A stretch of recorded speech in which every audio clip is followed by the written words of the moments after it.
Diálogo ACD Media. ¿Qué nos espera al final del túnel de todo esto? Nadie quiere oscuridad más que en las noches para descansar. Bernardo Castellanos, Rubén Bichara. ¿Cuál sería un balance de la situación actual del sector eléctrico, del sector energético de la República Dominicana? Bien, bueno, muy honrado y agradecido por la invitación de ACD Media a participar en este programa, que lo veo con frecuencia y realmente lo felicito porque es muy interesante los debates que aquí se generan. Y muy honrado y privilegiado de compartir con Rubén en este escenario. Tú preguntabas sobre el desempeño del sector eléctrico en estos 4 años. Y yo, para no entrar en palabras, sino que sean los hechos, las imágenes que hablan, y siguiendo una recomendación del presidente hace 2 años de que dijo, busquen a Google para que encuentren las cosas. Bueno, pues yo estoy asistiéndome de Google para que sean los titulares de los periódicos los que hablen de este ejercicio del sector eléctrico en estos 4 años. Este gráfico muestra que la transferencia del sector eléctrico en el 2022 fueron 85.000 millones de pesos y en el 2023 97.000 millones de pesos. El verde claro es el 2023, que es mayor que el 22.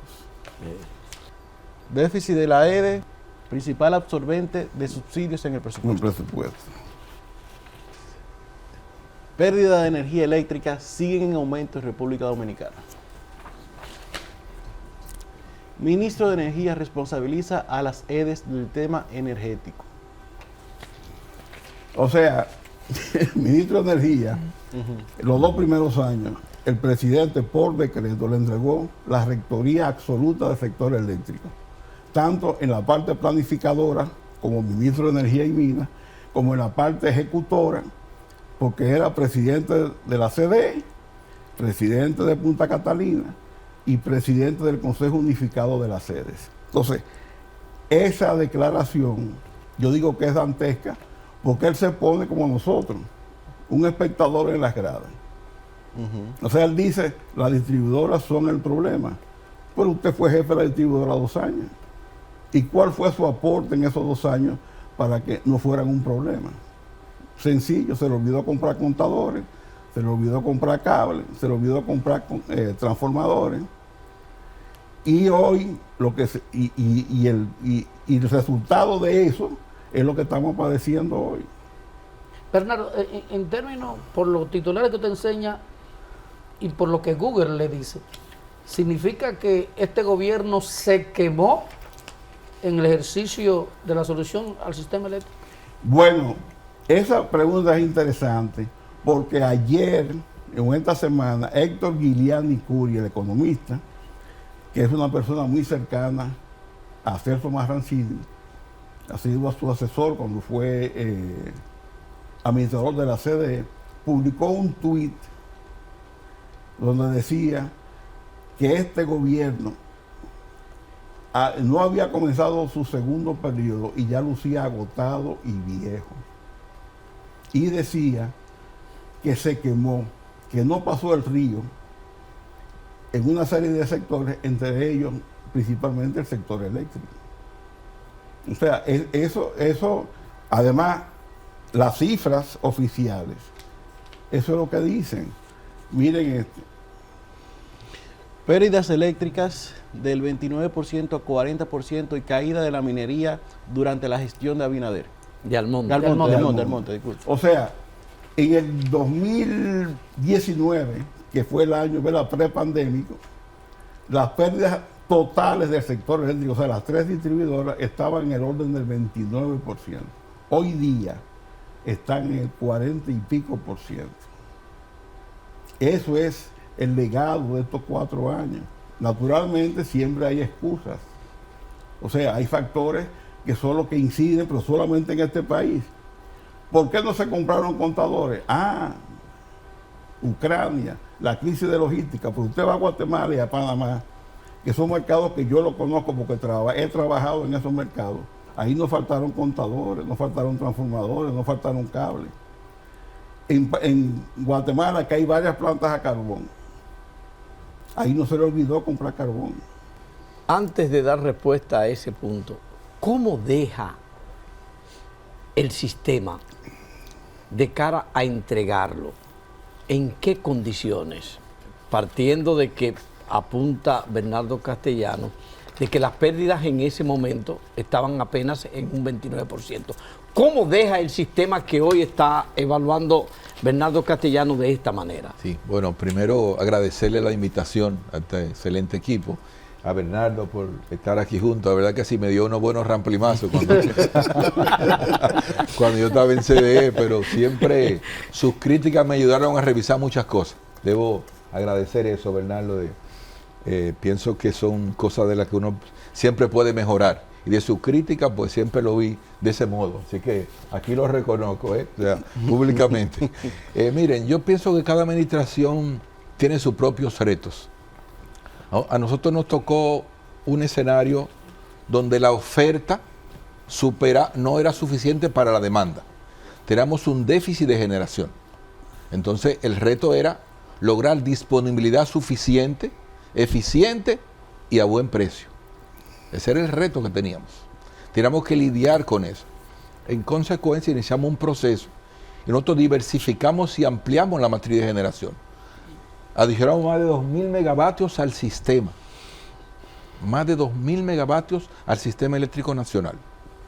Entonces eso permitió estabilizar el servicio, dar un servicio ininterrumpido. Por eso en la pandemia ustedes vieron que la luz estuvo constantemente ahí. Nadie imagina la pandemia con apagones, porque si fallecía una persona en términos de falta de energía, fallecerían 4 o 5 veces más. Entonces eso fue demostrable y estaban. Ahora entiendo que en ese orden el reto de esta administración estaba centrado primero lidiar con una crisis de combustibles que sucedió y luego trabajar en los temas del pacto eléctrico. Entonces, que buscaba justamente estabilizar el sistema y darle autosostenibilidad económica. Obviamente a través de una reducción de pérdidas y un mantenimiento de una infraestructura que requiere siempre mantenimiento y atención. Entonces, la calificación es pobre, baja, cuando dice se achicharró en el examen. No que se quemó, se achicharró en el examen. Y obviamente que el reto de ahora es recuperar todo eso y estabilizar el sistema. Rubén, y una pregunta, porque en este proceso que estamos hablando de que antes había un problema de generación, se corrigió con la diversificación de la matriz de generación, perfecto.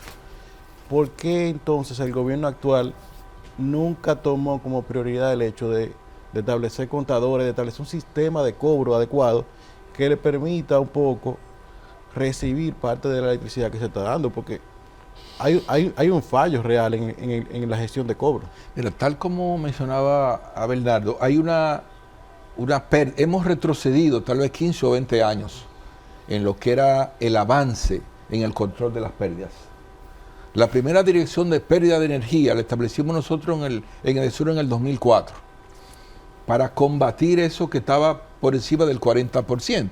Entonces, ya evidentemente que lo que tenemos ahora es, hubo distribuidoras que estaban en 21% y 23%, y es de la que estaba más alta, porque es el mercado más difícil de gestionar, dado el poder adquisitivo de la población que compone la zona. Pero igual estaba en términos de 30 y pico, hoy está por encima de 50 o 60%. Eso significa que si usted tiene un almacén y compra 100 botellas de refresco y las vende a crédito, cuando va a cobrar esas 100 botellas, usted nada más sabe el destino de 40.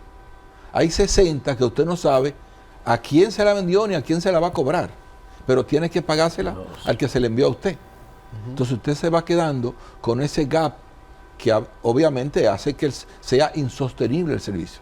Entonces las pérdidas, hay un gráfico que nosotros trajimos, no sé si se lo puedan poner, donde se refleja el tema de la evolución de la demanda, cómo eso va creciendo. No sé si pueden, pero nuestro país crece a unos 100 a 120 megavatios por año.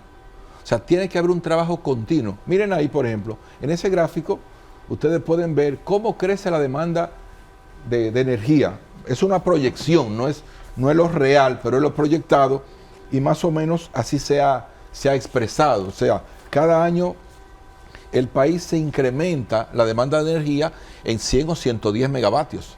Eso significa que cada 4 años usted tiene que adicionar 400 o 500 megavatios al sistema. Dejamos un sistema con un colchón, pero con un plan de reducción de pérdidas que le acompañaba.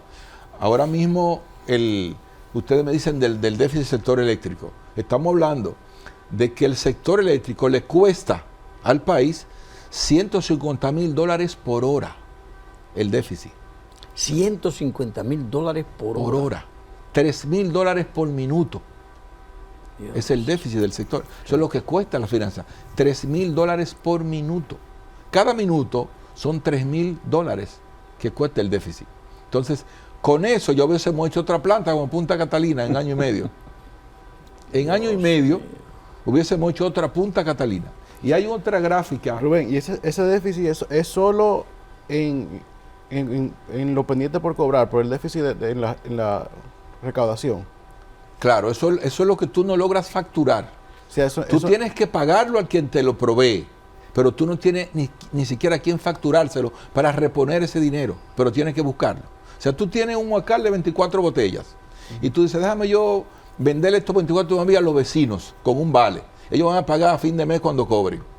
Cuando tú vas a buscar tu vale, el huacal está vacío. No hay una sola botella de las 24. Pero solamente tiene el destino de 10. Hay 14 que tú no sabes ni a quién se la vendiste, ni a quién se la va a facturar, pero tú tienes que pagar el costo de esas 14 al generador. Entonces, hay otro gráfico que ojalá pudiéramos poner, lo que está a continuación del que vimos ahora, que es donde se ve el orden de mérito de las plantas. Donde no sé si lo pueden poner, pero ahí tú ves el costo de la energía. Mira cómo está eso ahí. Esas 2 barritas que empiezan con ese gráfico, esas son las plantas del sistema. Y cada barra te da el costo a que producen las plantas. Eso lo lidera Punta Catalina, la planta más económica del sistema eléctrico nacional. Imagínense ustedes que esas 2 cositas, en lugar de 2, fueran 4. Y que el 60% de la energía del país tuviera a ese costo, que es el más bajo de todo el sistema. Cada línea de esa es una planta, eso que se ve allá.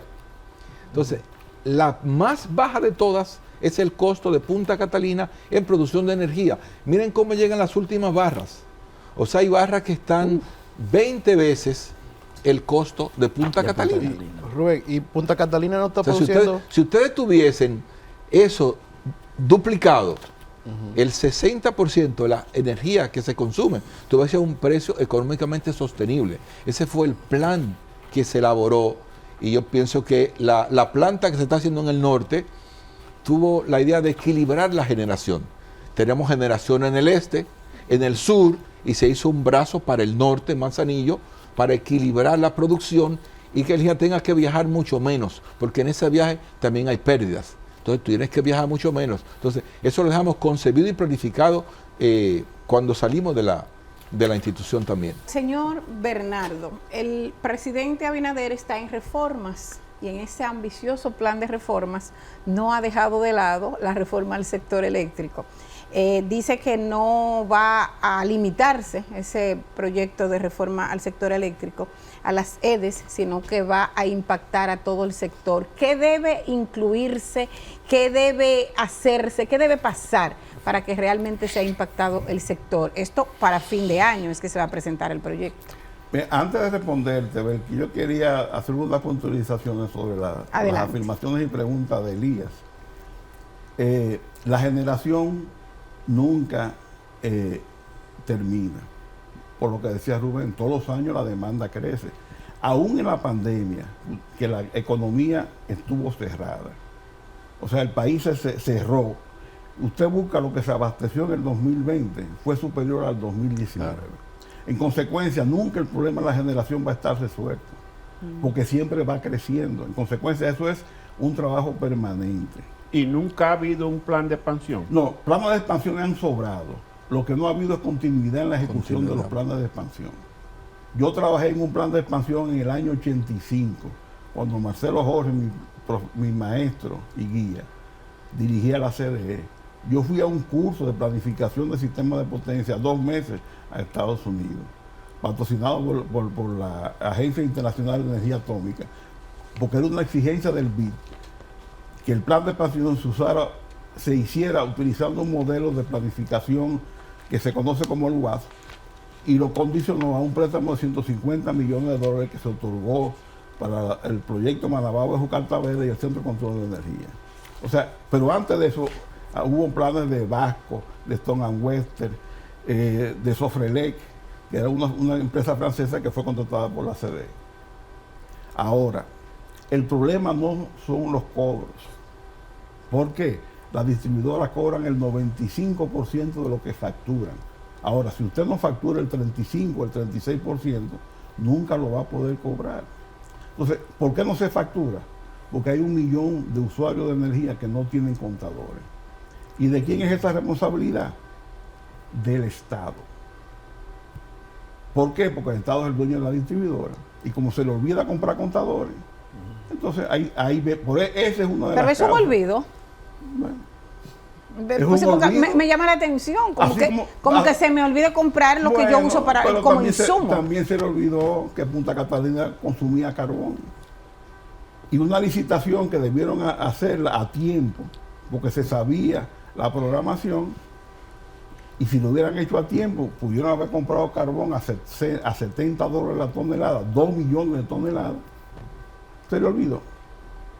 Y la compraron a 200, a 300, a 400, y eso generó ese descuido, ese olvido, un impacto en la finanza pública de 200 millones de dólares de pérdida. Ahora, para terminar el tema de la evaluación del sector eléctrico, aquí yo tengo la transcripción de una entrevista reciente de Celso Marrancini en un programa matutino de un canal amigo. Y en una de sus declaraciones, oigan lo que dicen, aconsejó a los colegas del sector que se quejan de las pérdidas que hay muchísimas razones para ello y que dejen las excusas, que la culpa es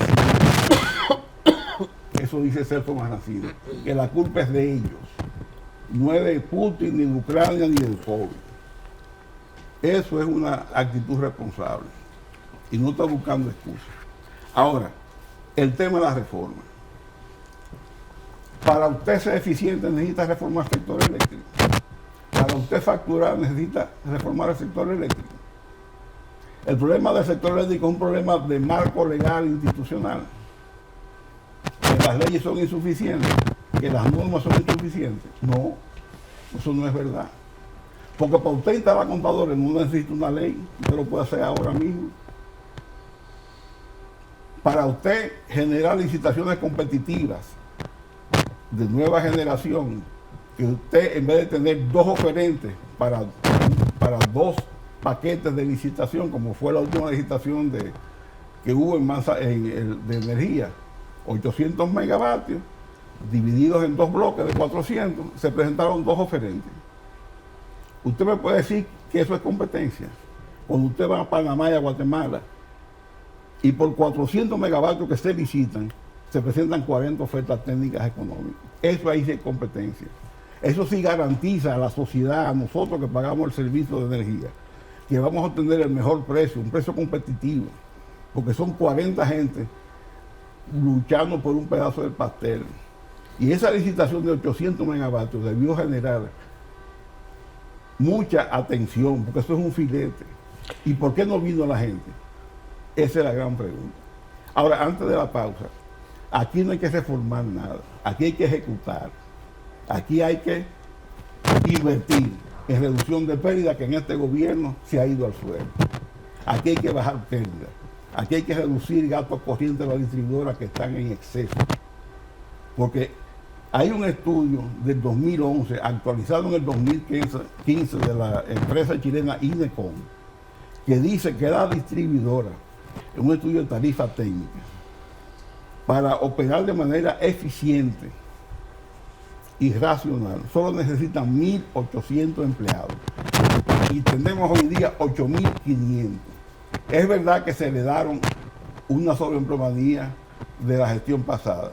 Pero en la oposición, mi querido ministro de Energía y Minas andaba con ese estudio de INECON como si fuera la Biblia, diciendo, esto es, las sedes son un comité de base de la campaña. ¿Y ahora qué son? Reforma. Hay que ver todas las denuncias que salieron recientemente de la gente nombrada en la distribuidora para la campaña electoral. O sea, si no se necesita una reforma en el sector eléctrico, ¿cuál es el propósito de la anunciada reforma para fin de año? ¿Qué se necesita entonces para ejecutar? Es algo muy sencillo. Si ustedes buscan el relato de la reforma fiscal, por ejemplo, ¿qué dice la mayoría? El déficit del sector eléctrico representa cerca del 50% del déficit fiscal del Estado. Y entonces, ¿qué dicen? ¿Cuál es la solución? O privatizar. Privatizar. Ahora, eso de privatizar es nuevo en este gobierno. No. El PRD, el PRM en oposición, y yo de eso sé, porque yo trabajé en muchos programas de gobierno del PRD y del PRM, nunca planteó privatizar nada. Ahora, ¿cuál ha sido la realidad del 16 de agosto?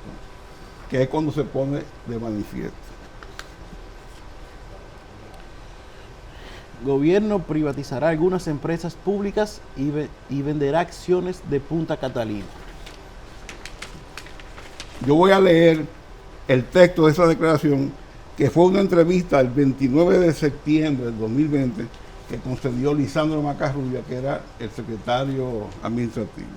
Y dice, eso es Macarrulla hablando, dijo que probablemente haya que desprenderse de algunas instituciones públicas que serían sometidas a venta, incluyendo la venta de acciones de Punta Catalina y de otras empresas estatales, debido a que el pasado gobierno agotó el endeudamiento público y ahora, para hacer frente a las demandas y a la crisis por la pandemia, nos hace falta recursos. Ustedes recuerdan cuando se trató de vender las acciones de Punta Catalina en el gobierno pasado, que el PRM dijo no. Entonces, mire, eso fue tomando posesión. Y si ustedes recuerdan, el presupuesto del 2021 y el presupuesto del 2022, elaborado obviamente en esta gestión, había una partida en ambos presupuestos que decía de ingresos 1.500 millones de dólares por venta de activos. Y los únicos activos que tiene el Estado que pueden valer 1.500 millones de dólares son los activos energéticos. Punta Catalina, las acciones de las distribuidoras las acciones en Ejejaina y Itabo, transmisión e hidroeléctrica. Y miren aquí, por ejemplo, con el tema de las hidroeléctricas, un FAO que se le salió a José Rijo hace 2 años. Dice... Rijo Presbot confirma gobierno dominicano venderá acciones de EGIT al sector privado. Y se le fue un FAO, ¿por qué? Porque EGIT no es una empresa comercial creada bajo el Código de Comercio, es una empresa estatal, no hay acciones, no hay accionistas, como sí lo hay en Itabo y en Jaina. Pero para que vean que eso no fue casual, miren esta. Se construirán presas con capital privado, asegura directores EGIT. ¿Y qué dice la ley de electricidad?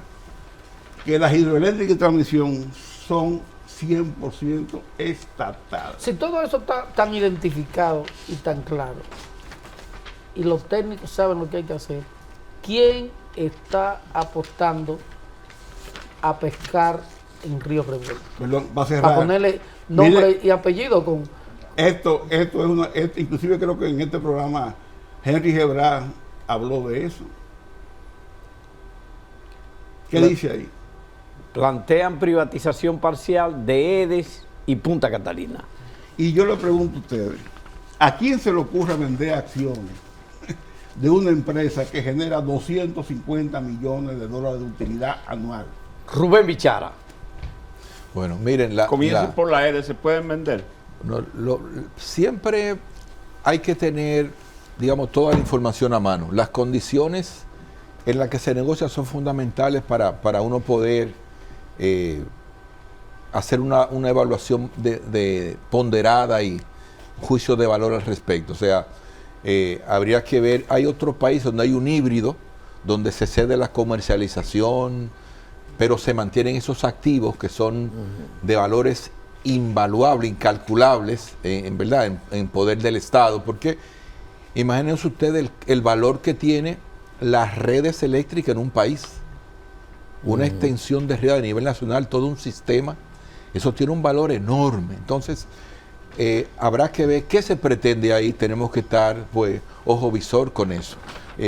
Para mí, en la situación que tenemos ahora, obedece netamente a un tema de planificación y gerencia. Estamos conscientes de los costos que implica, pero como decía el propio Bernardo, los combustibles han ido hacia la baja últimamente. Entonces hay un tema ahí de gerencia, de planificación, que en el sector eléctrico eso no es compatible más que con un caos. Cuando en el 2012, 2011, se hicieron los estudios de previsión de demanda, los estudios tenían un dictamen al final de esos estudios que decían que el país tenía que entrar en forma urgente 1.451 megavatios, 600 de ellos en forma urgente.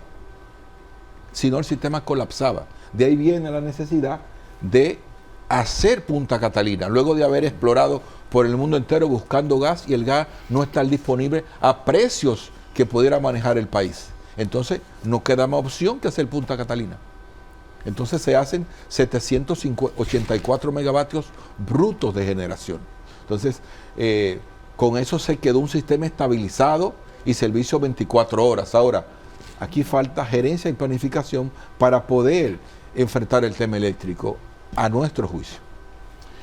Se vende la idea que el Estado es mal administrador, que no sirve.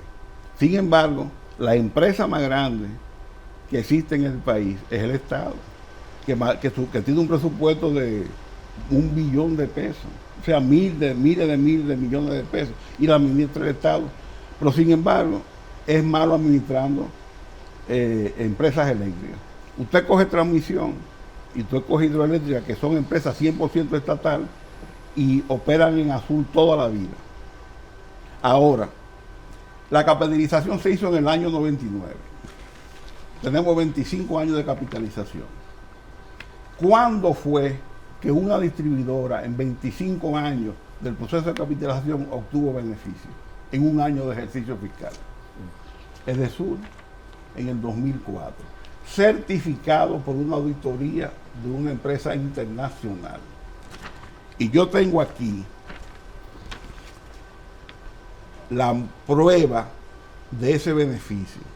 Es un cheque que Edesur le entrega a César Sánchez, que fue administrador de Edesur en el 2004 por 7 meses y medio, y César Sánchez le entrega el trono a Rubén Bichara, y en esa administración conjunta del Estado, porque Rubén era funcionario del Estado y César Sánchez también, no era o sea, Edesur, a César le entregan por 7 meses y medio de administración un bono, porque como Edesur está constituida según el Código de Comercio Privado, cuando hay beneficio hay que repartir entre los empleados. Correcto.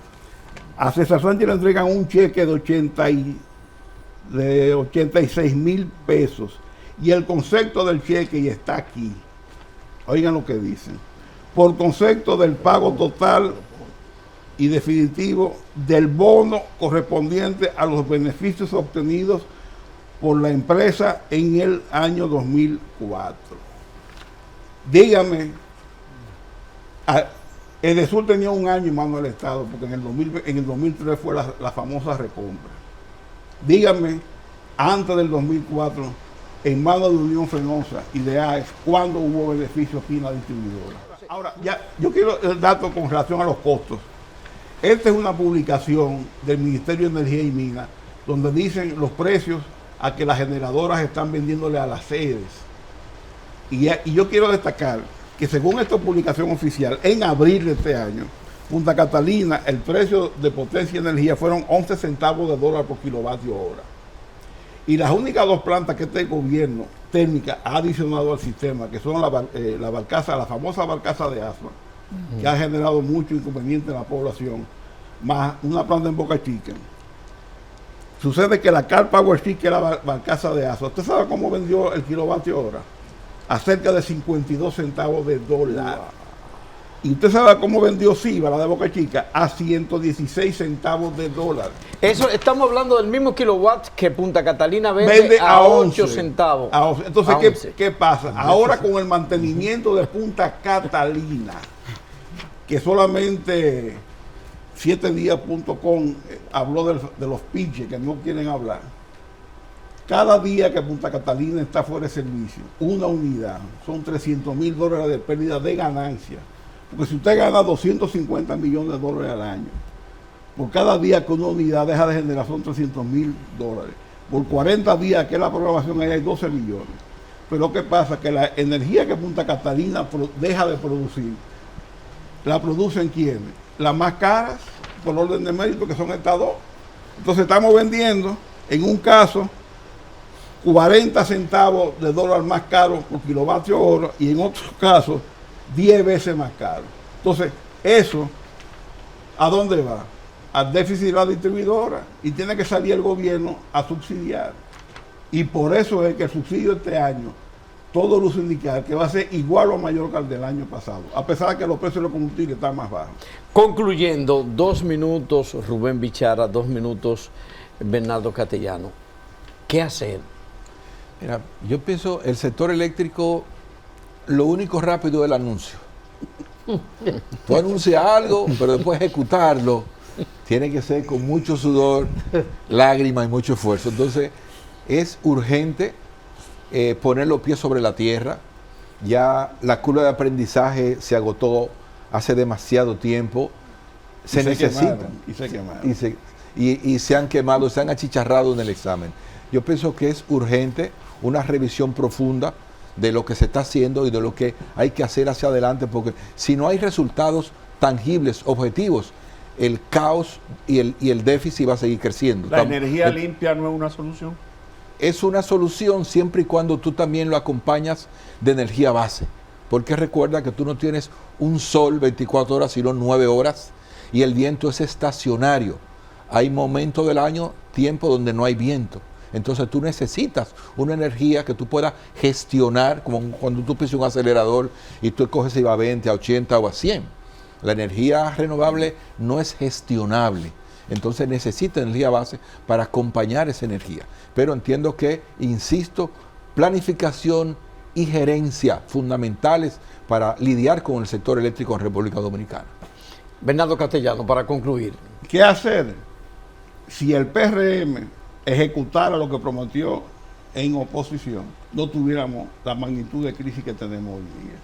Si hubieran sido coherentes y consecuentes con su planteamiento del pasado, hoy no estuviéramos tan mal. Si hubiera habido planificación y no improvisación, no estuviéramos tan mal. Y una cosa, no hemos tocado fondo, lo peor no ha llegado. ¿Por qué? Porque está claro que entre el 24 y el 27 aquí no va a entrar un vatio de generación térmica nuevo, que es la que produce 24/7, como dice Rubén. Porque las renovables son buenas como complemento, no como sostén, no como la espina dorsal, al menos que usted sea Brasil o los países nórdicos que tienen el 80% hídrico. Así sí, porque el hídrico se despacha. Ahora, en el 24 y en el 25, aquí está planteada una crisis de generación por falta de capacidad instalada, porque no hay una central térmica que vaya a entrar, porque Manzanillo debió entrar en el 25 y Manzanillo Powerland en el 24, y eso va para el 27. Entonces, en 3 años, en 4 años, la demanda crece por lo menos 800 megavatios, sí, y no tenemos cómo suplir esa demanda con energía firme. Entonces aquí todo lo que se vislumbra es apagones muy fuertes, porque al menos que usted comience a traer barcaza, con un déficit se va a tirar. O sea, a menos que usted comience a traer barcaza y la barcaza ya están satanizadas con el tema de Asua. Miren cómo está Cuba. Miren cómo está Ecuador, con problemas de generación, y tienen que recurrir a la barcaza. Eso es lo que aquí se está vislumbrando. Porque aquí no entra generación, y yo lo digo categóricamente, ni en el 24 ni en el 25. No hay generación térmica nueva. Bien. Gracias a Bernardo Castellanos, a Rubén Bichara, advertidos todos con datos específicos sobre la situación del sector eléctrico. Sus anfitriones, Elías Alcántara, vicepresidente ejecutivo de ACD Media, Belkis Castillo, directora de proceso.com.do, Napoleón de la Cruz, director de prensa de ACD Media, Don Freddy Sandoval, director de turismoglobal.com.do, y Salvador Sánchez, director de 7días.com.do, le desean buen feliz resto del día. No vaya a ser que se vaya en oscuridad. Nos vemos en la próxima.